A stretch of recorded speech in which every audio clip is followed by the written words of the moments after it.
Ever wondered what actually goes on in F1 practice sessions? Often it can seem like cars are just doing lap after lap with not a lot going on. However, behind the scenes, teams have painstakingly planned exactly what the car and driver need to be doing to optimise their time out on track. Let's take a look at what goes on in F1 practice. The first practice session takes place on the Friday and is the perfect opportunity for teams to make sure that everything is working as expected on the cars.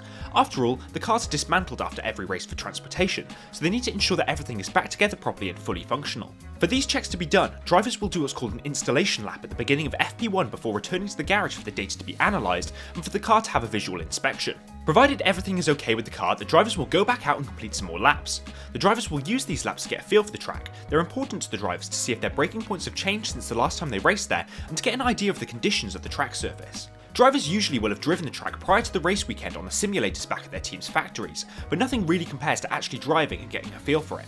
FP1 is also often the time that teams will test out any new parts they've brought with them for the race weekend. Of course, teams have already rigorously tested the parts in the wind tunnel, but often parts can give unexpected results that can only be found when they're actually used on the car. A great example of this is the case of George Russell at the Miami Grand Prix. When testing an updated steering rack in his Mercedes W14 in FP1, he complained of steering issues, and so the part was reverted back to the earlier specification. The cars running new parts will often have flow visualization paint, or more commonly known as FlowVis, applied to them so that the teams can see the aerodynamic impact of the new parts. FlowVis paint is a thin oil with a fluorescent powder mixed into it. When the car begins to move around the track, the oil will evaporate, leaving a visual representation of the flow structures around the car's bodywork. Teams will photograph the areas of the car with FlowVis applied and send it back to the factories for analysis to make sure everything correlates with the wind tunnel and simulation data. Any test runs the teams do will usually start with what's called a baseline run, where data can be gathered before the parts are put on the car.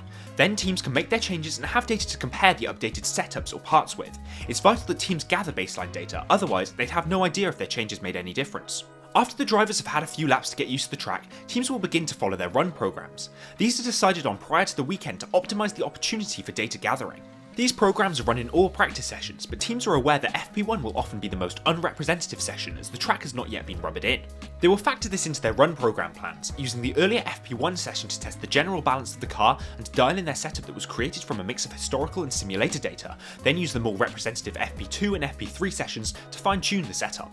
As FP1 is the most unrepresentative session, sometimes you'll see a young driver or reserve driver taking the car out as part of a rule introduced for the 2022 season. The rule states that teams must run a rookie in 2 FP1 sessions every year, and so teams will tactically choose which races to run the rookies, which often results in teams choosing the same sessions as each other. FP2 will then take place later in the day, and is more dedicated towards preparing for the race than developing the car. The teams will use this session to optimise the car for qualifying and the race, as it's much more representative than FP1. Not only will the track have rubbered in a bit, but the time that FP2 takes place is similar to the time that qualifying and the race will take place, meaning track temperature, air temperature and other ambient conditions will be similar. For this reason, gathering tyre data becomes vital so that teams can perform simulations on degradation to begin to plan strategies for qualifying in the race. As mentioned before, teams will have predetermined run programs that they will follow, so we don't know exactly how much fuel they're running or whether they have their engines turned down to minimise wear, but we can look at what a typical FP2 run plan might look like. Teams will usually use FP2 to perform some longer stints to simulate race conditions, as well as some shorter stints to simulate qualifying conditions. Within the longer stints, teams will run with higher fuel loads to see how the balance of the car will be at the start of the race, and as the fuel is used up, the car will become lighter, simulating what the car might feel like in the middle to end sections of the race. The teams can tactically use both of their cars in order to gather long run data for all 3 tyre compounds. A long run is usually around the 15 lap mark, but can sometimes be more or less, again depending on the team's run plans. So by sharing the long runs between the cars, they can make sure that they get all runs fit into the time and share the wear on components somewhat equally between the cars. In FP3, teams will usually check that the changes they made in FP2 still make sense, as well as finalising any setup changes ready for qualifying, as soon as the green light is shown in the pit lane, the cars are in parc fermé conditions and the setups can't be changed. Teams may do a few short runs to ensure their preferred race tyres are performing as expected, and then move into some qualifying simulations until the end of the session. Teams will take note of how many runs they want to do in each qualifying session, as well as their ideal fuel load to create their qualifying strategy, allowing them to make sure they get as much performance out of the car as possible.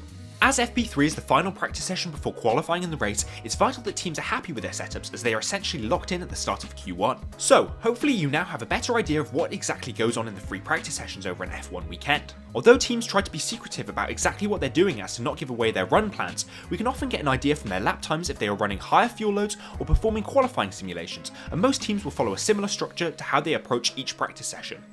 If you enjoyed this video, please leave a like and make sure to subscribe to Apex for the latest in the F1 world.